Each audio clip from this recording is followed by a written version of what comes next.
Waalaikumsalam warahmatullahi wabarakatuh. Ala kulli niyatin sholihah wa ala ma nawaw bihi salafuna sholihun wa nakhussu khususan mu'allif hadzal kitab ala man fatah syai'un lillah lahumul fatihah. A'udzu billahi minasyaitonir rajim. Bismillahirrahmanirrahim. Alhamdulillahi rabbil alamin arrahmanir rahim maliki yaumiddin. Iyyaka na'budu wa iyyaka nasta'in ihdinas siratal mustaqim siratal ladzina an'amta 'alaihim ghairil maghdubi 'alaihim waladdallin. Bismillahi walhamdulillah alladzi 'ala ni'amihi fi ayyami syahri sya'ban alladzi arsyadana ila ta'atihi wa litaqarrubi ila Allah wa akhdarna an mukhalafatihi wa ma'siyatihi.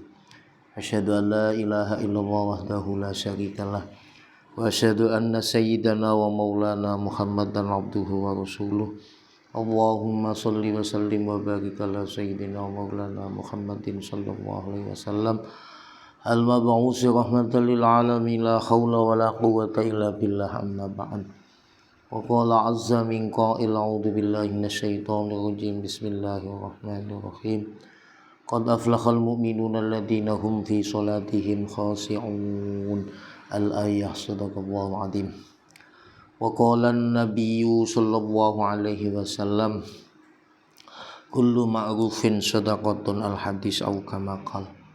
Anak-anakku semuanya, kajian ya bunaya yang dirahmati oleh Allah.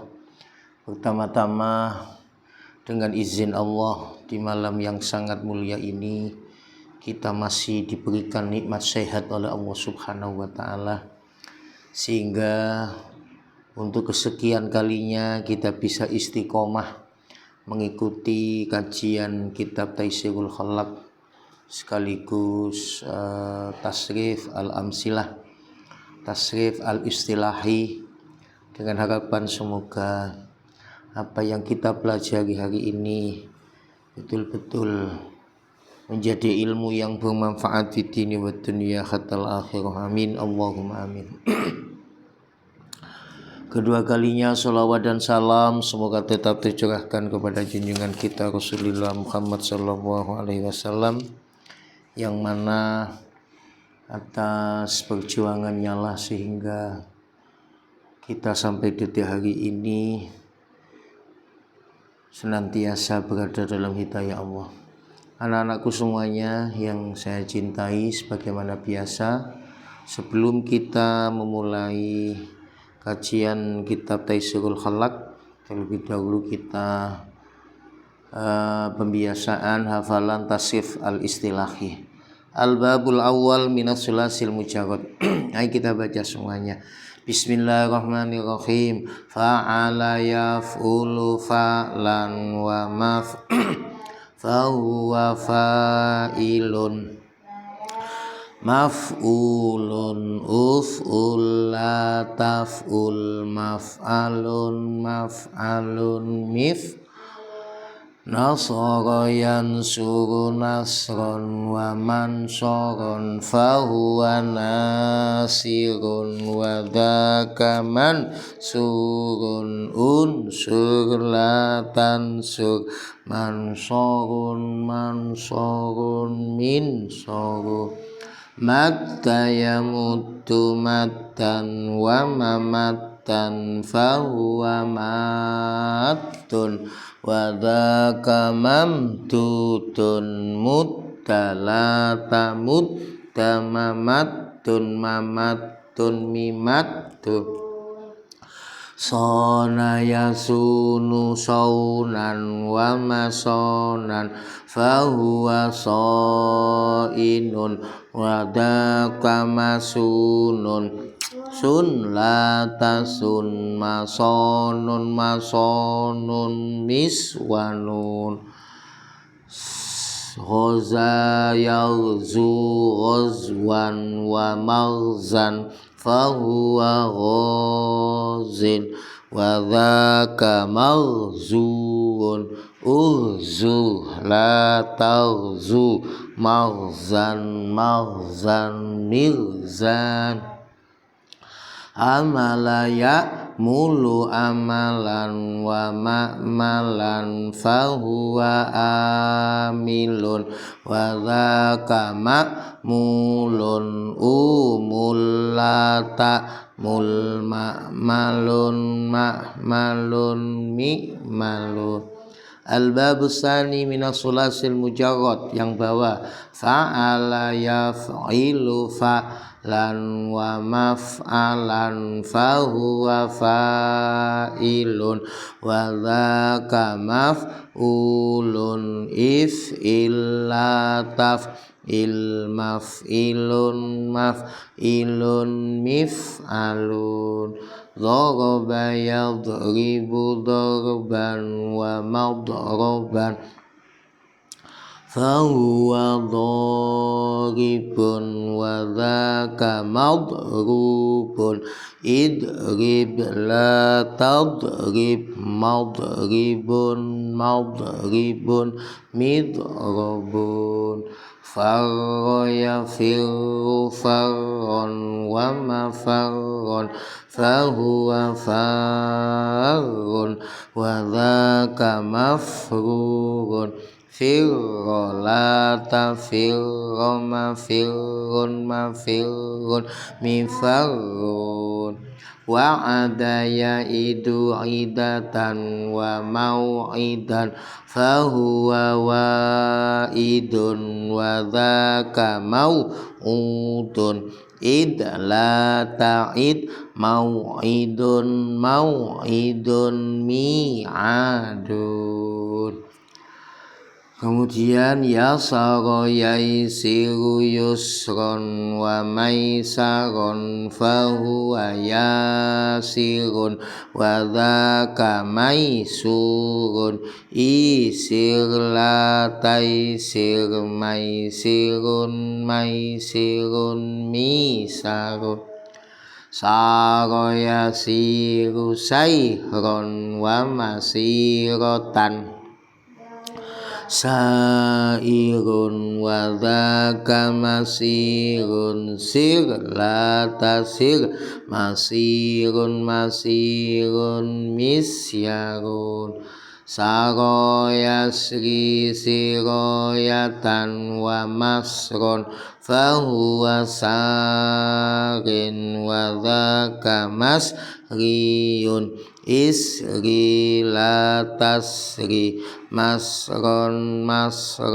misron waqayaqi wiqayatan wa maukon fahuwa wakin wa dzaka mauqiyun qi la taqi maukon miqon syawa yaswi sayyan wa maswan fahuwa syawin wa dzaka maswiyun iswi la taswi maswan miswan. Dibalik adama ya'dimu adaman wa ma'daman fahuwa adimun wa dzaka ma'dumun idim la ta'dim ma'dimun mi'damun wa adaya idu wa'dan wa mau'idan fahuwa wa'idun wa dzaka mau'udun id la ta'id mau'idun mi'adun fa'aya fi'u fai'atan wa ma fi'an fahuwa fa'in wa dzaka mafi'un fi la tafi mafi'un mifa'un wa alam bisawab. Al-bab salis minas sulasil mujarrad. Besok lagi. Bismillahirrahmanirrahim. Qala al-musannifu rahimahullahu ta'ala nafa'ana bihi wa bi'ulumihi fid dharaini amin. Anak-anakku semuanya, Kemarin kita sudah membahas berkaitan tentang al-hiqdu ya, menjelaskan tentang sifat dendam ya. Dalam perjalanan hidup kita anak-anak seringkali kita mengalami perlakuan yang jelek ya, atau yang enggak sesuai dengan apa yang kita harapkan. Ini bisa mengakibatkan menimbulkan rasa sakit hati.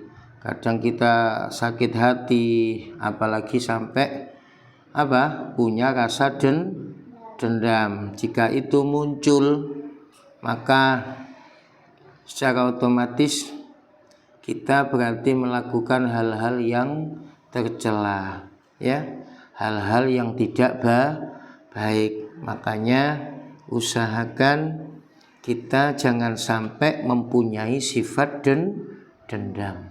Kemarin sudah kita sampaikan al-hiqdu huwa idmarusu wal hiqsu alal ida. Jadi dendam itu menyembunyikan niat jahat ya. Kemudian wal hiqsu alal ida, dia ingin untuk mengganggunya. Dia ingin atau dia suka untuk menyakitinya. Berarti itu definisi daripada sifat dendam. Kemarin sudah kita sampaikan ya, ada beberapa tanda orang yang mempunyai sifat pendendam: mudah terluka hatinya dan sulit memaafkan. Apa tandanya? Satu di antaranya, dia senantiasa mengingat kesalahan masa lalu. Jadi kita punya teman ya, kadang punya kesalahan yang kemarin, kita selalu mengingat kesalahan itu dan kita tidak mau memaafkan. Padahal kita sadar bahwa setiap manusia ya mempunyai salah dan dosa. Kullu bani Adam ya khata ya. Jadi setiap manusia pasti punya salah ya. Al insan mahallul khata'i wan nisyan. Kita harus menyadari bahwa manusia adalah tempatnya salah, tempatnya dosa. Kita nggak mungkin, kadang sulit menghindari ya. Kita lagi enak hati, teman kita kadang menyakiti. Pernah nggak terjadi? Sering ya. Kita bisa bertahan sabar, teman kita yang menggoda.